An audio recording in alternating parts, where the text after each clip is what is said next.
को श्रवण करने के लिए एक स्थान पर एकत्रित हुए हैं, जिस कथा को श्रवण करने से जीवन की व्यथा समाप्त होती है।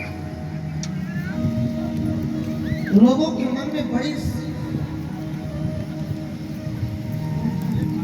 दुविधा, सबसे बड़ी दुविधा यही है कि उनके मन में भगवान को लेकर बड़ा प्रश्न उठता है। हमारे जीवन के दुखों को समाप्त करने का कार्य कथा कैसे करती है?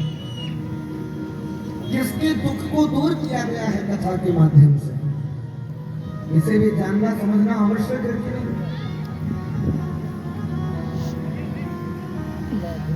भगवान की पावन कथा को श्रवण करने के लिए पधारे भगवत भक्तों, आपने रामायण कई बार देखी होगी, आपने राम कथाएं सुनी होंगी बहुत बार, पर आपने रामचरितमानस में सबसे ज्यादा दुखी पात्र किसको जाना है? कई लोगों को लगता है कि राजा दशरथ सबसे ज्यादा दुखी पात्र थे क्योंकि वो राम के विरह में मर गए, उनके प्राण निकल गए। नहीं, राजा दशरथ को तो आदत पड़ गई थी और ये भी मालूम था कि 14 वर्षों बाद राम जी लौट करके आएंगे। उनके प्राण निकले, उसका कारण है उनका मोह जो राम के प्रति था। दुख के कारण प्राण नहीं निकला, मोह के कारण निकला। कई लोग कहते हैं महारानी कौशल्या दुखी थी। सबसे ज्यादा दुखी महारानी कौशल्या भी नहीं थी। सबसे ज्यादा दुखी स्वयं राम भी नहीं थे वनवास में। राम जी को वन की यात्रा हुई और उस वन की यात्रा में और पूरी राम कथा में यदि सबसे दुखी पात्र कोई है तो वो माता सीता है। उनसे ज्यादा दुख किसी को नहीं मिला।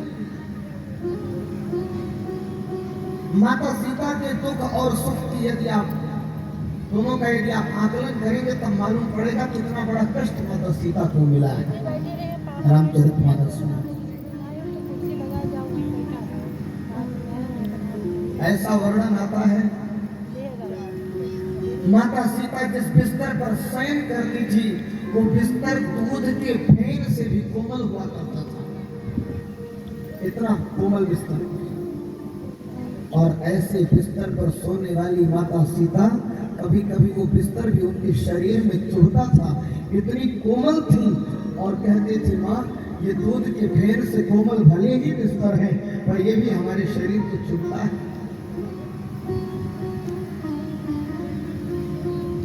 अगर उनके खान पान की बात करेंगे तो 56 प्रकार के भोग माता सीता के सामने रखे जाते थे और कभी कभी माता सीता उन 56 प्रकार के भोग को ठुकरा देती थी।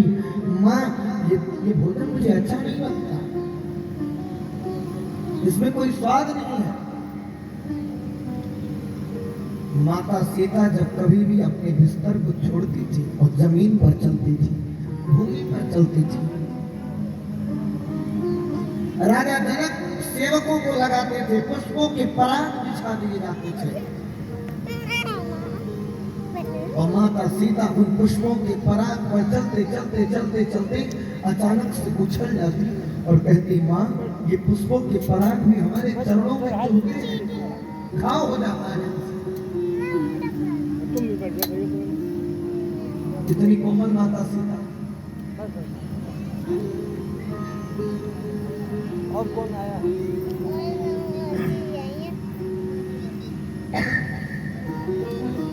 श्री अयोध्या की पावन धरती को छोड़ती हैं, वन की यात्रा पर निकलती हैं और कितना दुख आता है अब आप देखिए। पुष्पों के पराग पर सोने वाली सीता, दूध के फेर से कोमल बिस्तर पर सोने वाली सीता जब जंगल में अपने पति के साथ यात्रा करती है तो सबसे कठोर आसन कुशासन पर लेटती है। क्या पीड़ा नहीं हुई होगी? पुष्पों के पराग पर चलने वाली सीता कंकड़ पत्थर पर चलती है कांटों पर चलती हैं, क्या दुख नहीं मिला? 56 प्रकार के भोग को ठुकराने वाली मां सीता आज कंदमूल फल खा करके जीवन बिता रही है जंगल में, क्या कष्ट नहीं हुआ? किसी ने माता सीता से कहा कि मां आपको बड़ा कष्ट हो रहा होगा। मां सीता ने कहा नहीं, जीवन में जब तक पति का साथ हो तो दुनिया में क्यों ना कष्ट कितना भी बड़ा हो, पर वह भी हमें स्वर्ग से ज्यादा सुख देने वाला होगा। हम पति के साथ हैं, पति के चरणों में वास मिल रहा है, इससे बड़ी बात मेरे लिए क्या हो सकती है? पतिव्रता धर्म का पालन करने वाली नारी के लिए पति के संग और साथ से बढ़कर के कोई और बड़ा वरदान नहीं हो सकता। आवाज करते पर दुख यहीं पर समाप्त नहीं होता है। माता सीता का भगवती सीता और आगे बढ़ती हैं और जीवन का सबसे बड़ा दुख आता है। जिस पति के साथ को वो सबसे बड़ा वरदान मानती थी, वो रावण जैसा दुराचारी उस पति का भी साथ छुड़वा देता है और लंका में ले जाकर अशोक वाटिका में बंदी बना देता है माता सीता को। इतना कष्ट मिला माता सीता को, कम पीड़ा थोड़ी नहीं होगी भगवती। श्री हनुमान जी महाराज जब उस स्थान पर पहुंचे, लंका की धरती पर अशोक वाटिका में पहुंचे, तो ऐसी स्थिति में माता सीता अशोक के वृक्ष के नीचे बैठी थी। माता सीता ने कहा, अशोक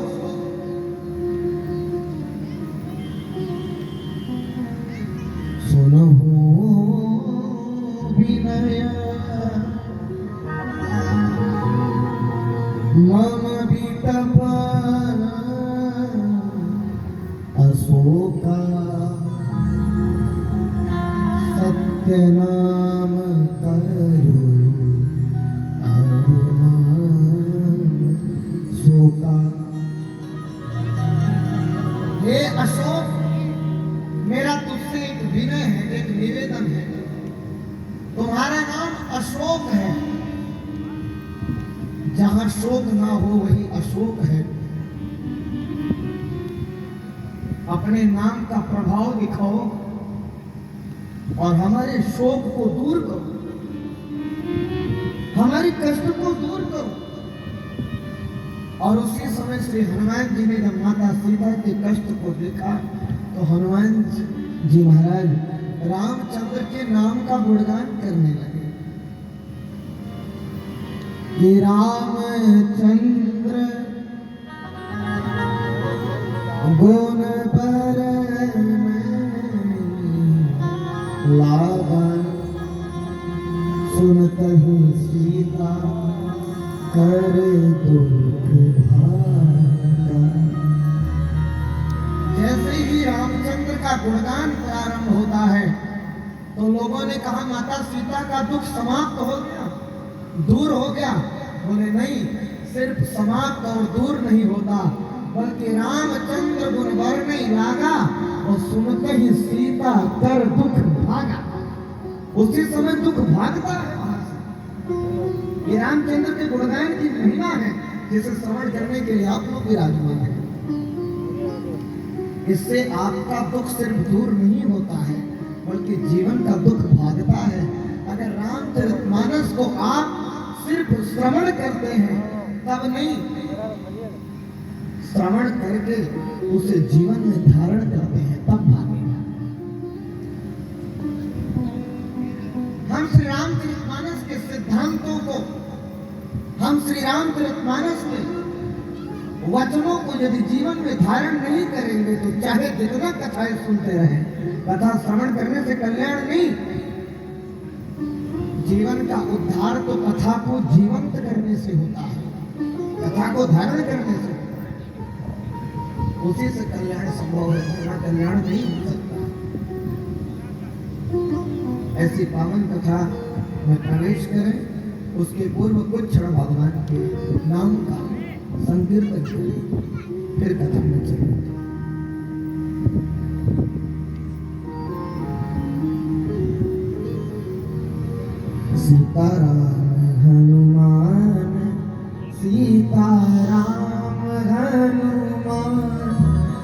सीताराम हनुमान सीताराम हनुमान सीताराम सीताराम सीताराम हनुमान सीताराम हनुमान सीताराम हनुमान सीताराम हनुमान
बोलिए श्री सीतारामचंद्र भगवान।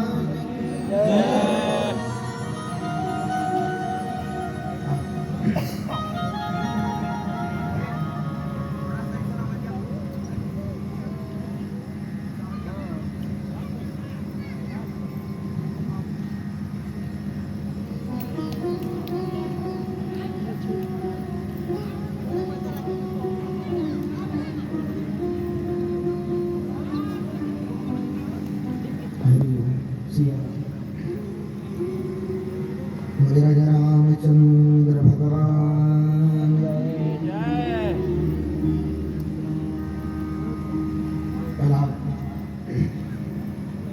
समस्त भगवत भक्त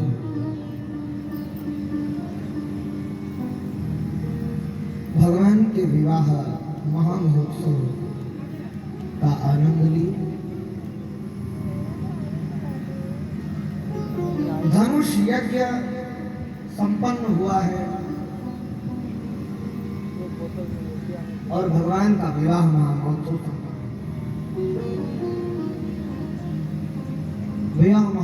संपन्न हुआ। एक बार विवाह जो जयमाल वाला था वो तो यही हो गया, पर वैदिक परंपरागत विवाह दोबारा हुआ है भगवान। जयमाल वाला विवाह हुआ, अचानक से उसी सभा में जितने राजा हैं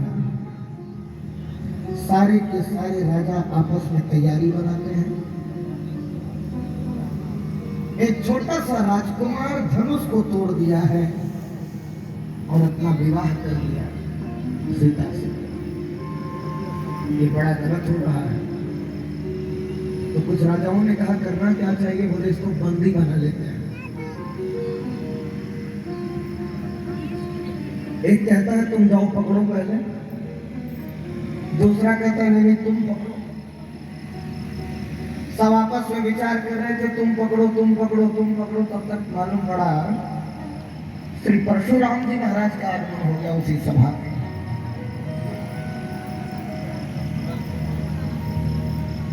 श्री परशुराम जी महाराज जैसे ही सभा में पधारे, उनके आगमन होते ही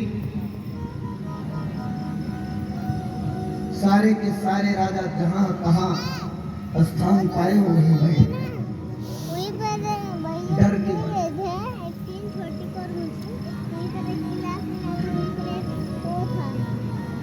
परशुराम जी ने कहा ये भीड़ कैसी लगी है। लोगों ने सारी बात बताई। धनुष यज्ञ का आयोजन हुआ और इसमें जो धनुष उठाएगा उसी से सीता का विवाह होगा। ये प्रण था महाराज का। अच्छा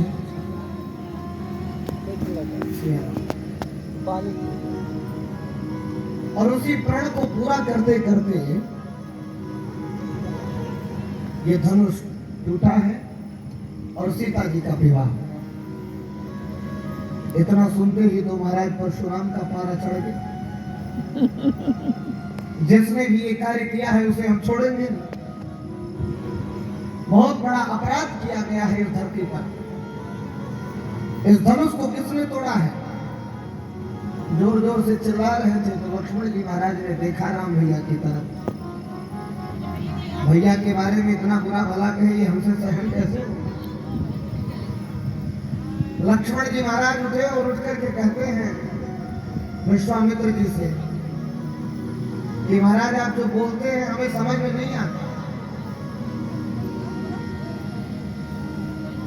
ये क्या कह रहे हैं?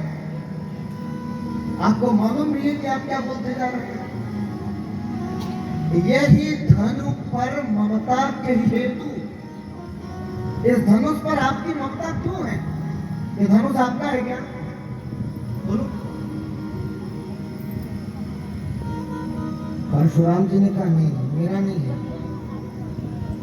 रखवाली करने के लिए किसी ने नियुक्त किया है आपको? नहीं। आप कोई भी अधिकार है इस धनुष पर? नहीं।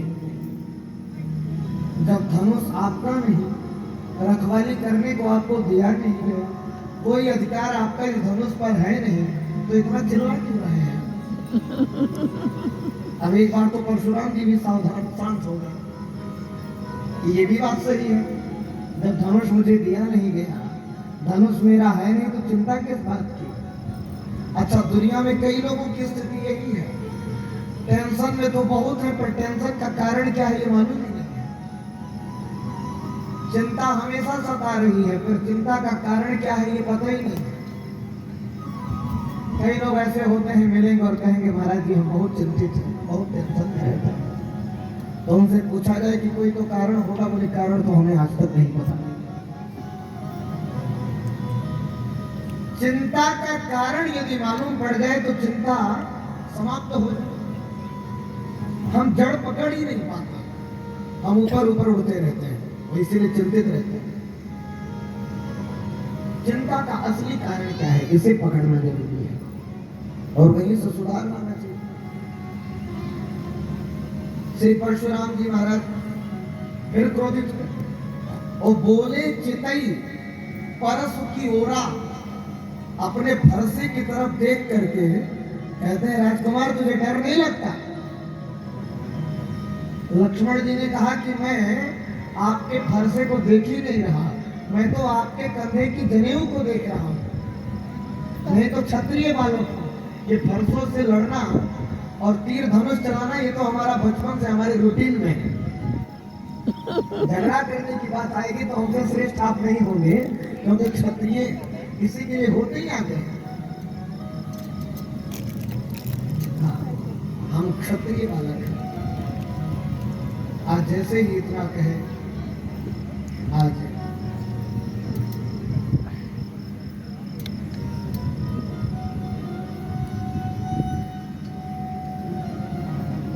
श्री राम खड़े होकर के गुरुदेव के चरणों में प्रणाम की, परशुराम जी के चरणों में प्रणाम करके कहते हैं अगर हम आपको अपराधी लगते हैं तो हमें आप जो भी दंड देंगे वो दंड स्वीकार्य है। ऐसा वर्णन आता है कि फरसे को उठाने का प्रयास करते हैं परशुराम जी, वो फरसा उठता नहीं है, तो बारंबार सच्चिदानंद भगवान को प्रणाम करके वहां से प्रस्थान करते हैं। बोलिए भक्तवत्सल भगवान की जय। श्री राम कथा महामहोत्सव की पर प्रस्थान किए हैं। इधर बंदी जनों को बुलाए हैं राजा जनक, और एक पत्र लिख करके देते हैं, इस पत्र को लेकर के जाओ और अयोध्या में महाराज दशरथ को बता दो उनके बेटे ने धनुष को तोड़ा है और अब उसका विवाह होगा, वो बारात लेकर आए। बंदी जन गए और जाकर के सूचना देते हैं। जैसे ही सूचना दिए, उनकी सूचना देते ही आज राजा जनक को मन में बड़ी ही प्रसन्नता हुई, और प्रसन्नता होती भी है। किसी का भी पुत्र अगर ऐसा कार्य करे कि जिससे जगत में उसका नाम हो,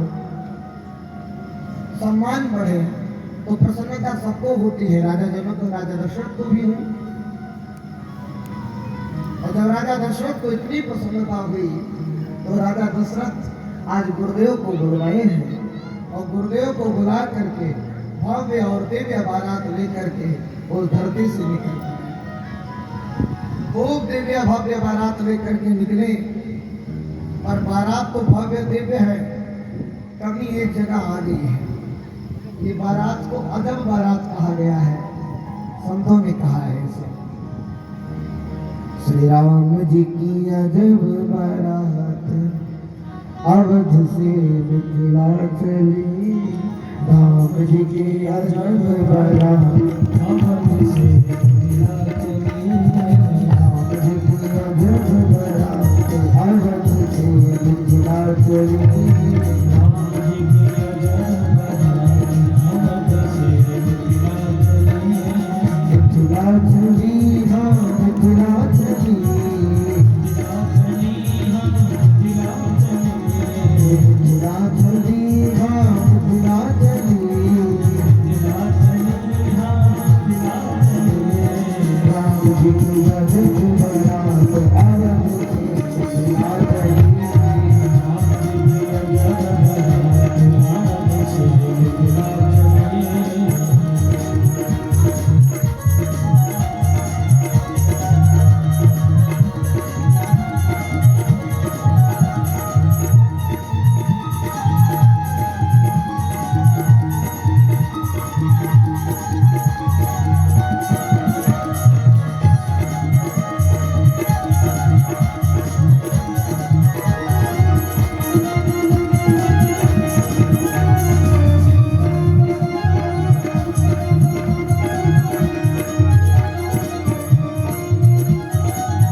सारथी सतगुरुति सुमंत सारथी गुरु संग सुहाग अवध से विद्यार्थी गुरु संग सुहाग अवध से विद्यार्थी राम जी की लगन बारात अवध से विद्यार्थी राम जी की लगन बारात अवध से विद्यार्थी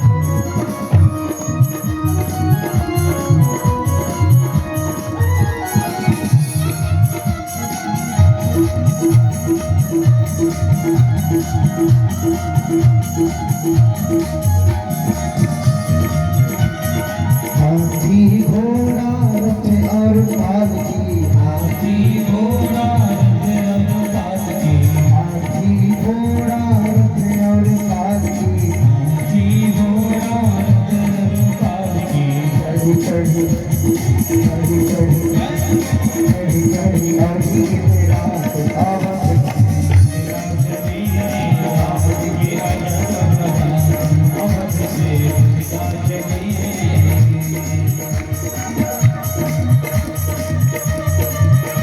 सभी को बुला के ताली बजाएंगे।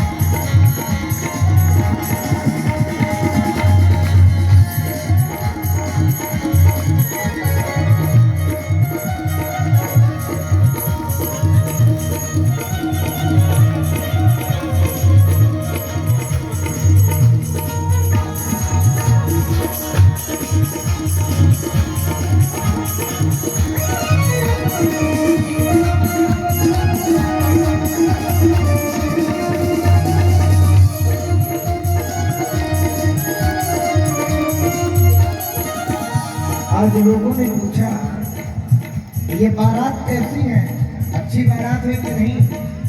बोले बारात में कोई कमी नहीं है। तो कमी क्या है?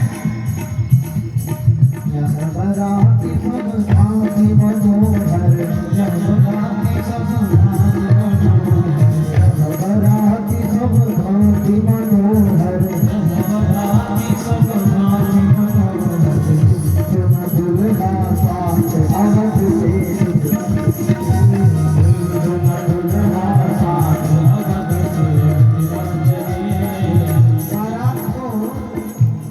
बहुत मनोहर है और ये दुनिया की पहली बारात है जिसमें दुल्हा साथ नहीं है।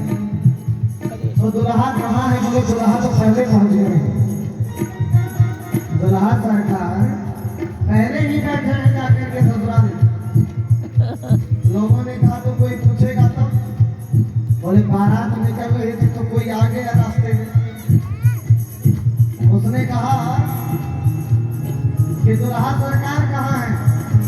तो आगे वाले बेचारे शर्मा गए, कहने लगे कि कैसे कहते कि दुल्हा पहले पहुंच गए। तो कहते हैं दुल्हा सरकार एकदम पीछे है।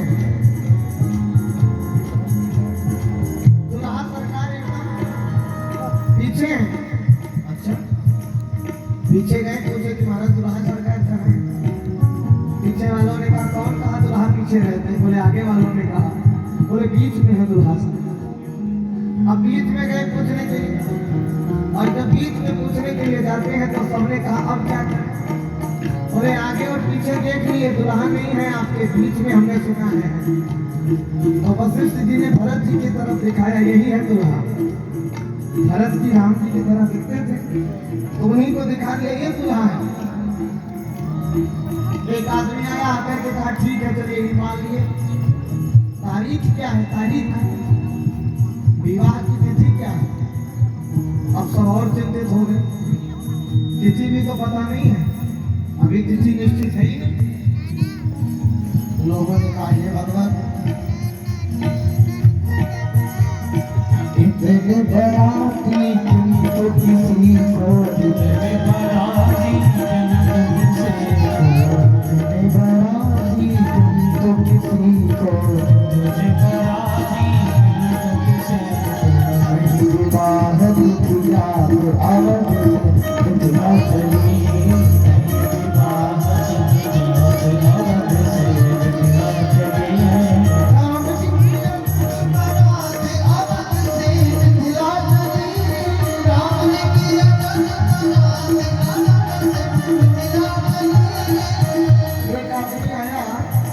और कहने लगा जब तिथि नहीं मालूम है कितने जल्दी क्यों जा रहे हो बारात लेकर। तो एक था बड़ा प्रसन्न रहने वाला व्यक्ति और बात बात पे मजाक कर लेता था। उसने कहा हम बारात में क्यों जा रहे हैं?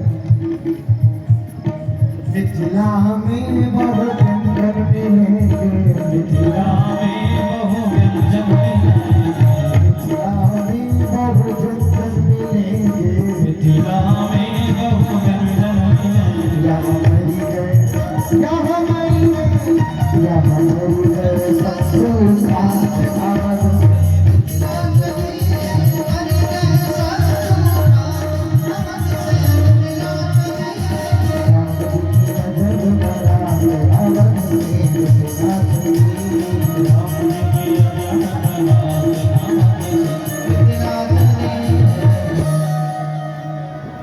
पहली बात तो बारात में दूल्हा नहीं, दूसरी बार कोई तिथि निश्चित नहीं। अच्छा तिथि के तो बात छोड़ दी, उसके बाद लोगों ने कहा इतने जल्दी क्यों जा रहे हैं? बोले मिथिला में बहु व्यंजन मिल रहे हैं। तो अयोध्या में नहीं मिला था क्या? बोले यहाँ मेरी गए सत्तू खात अवध से मिथिला चली। राम जी की अजब बारात अवध से मिथिला चली। मिथिला की पावन धरती पर पहुंचे, पर संयोग की बात देखिए, जब आपके भाग्य में नहीं होगा अच्छा खाने को तो चाहे कितनी बारात घूम लीजिए पर मिलेगा नहीं। हाँ, कहो कोई ऐसी घटना घट जाए कि आपको रास्ते ही से लौटना पड़े, और कहो ऐसा हो कि आप यहाँ से खूब आशा करके निकले, वहां जाने के बाद ही कुछ ना मिले। लोगों ने कहा कि ये बातें यहाँ क्यों कही जा रही हैं? क्या मिथिला में बहु व्यंजन नहीं मिले? मिला क्या? दधी चूड़ा उपहार आहार, भरी भरी कांवर चले कहाँ। अब 4-5 साल बाद ऐसा जगह बैठा होगा।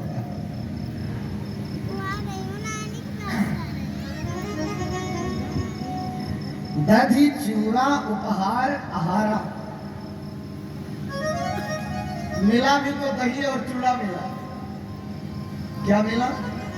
दही चूड़ा। ये वहां पर स्वागत के समय खिलाया जा रहा था। आशा पर पानी फिर गए थे बहु व्यंजन खाने के लिए, मिला दही चूड़ा।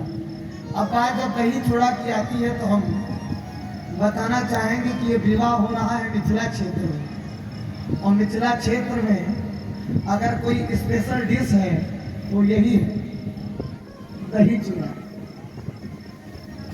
हाँ, आप चले जाइए मिथिला में तो स्पेशल यही खिलाएंगे आपको, जो मुख्य है वहां पर भोजन दही चूड़ा खिलाएंगे।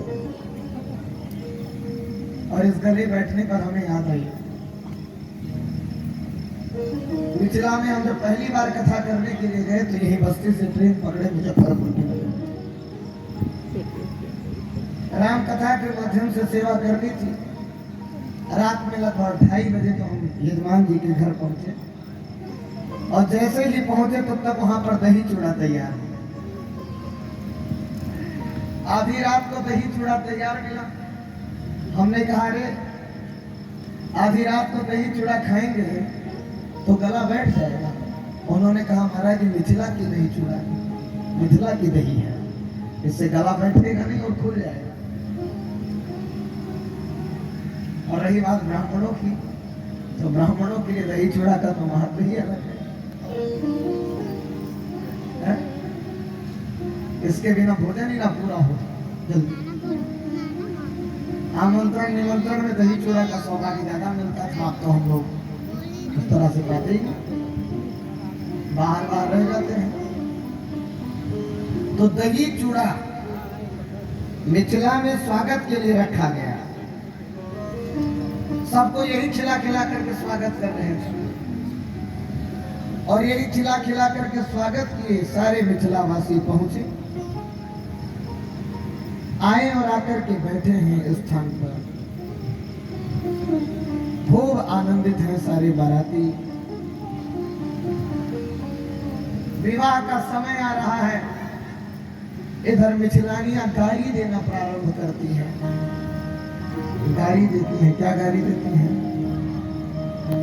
धैर्य ध्यान सुनो धनुधारी, गारी मिथिला। धैर्य ध्यान सुनो धनुधारी, गारी मिथिला की। गाली देना प्रारंभ करते हैं। अब गाली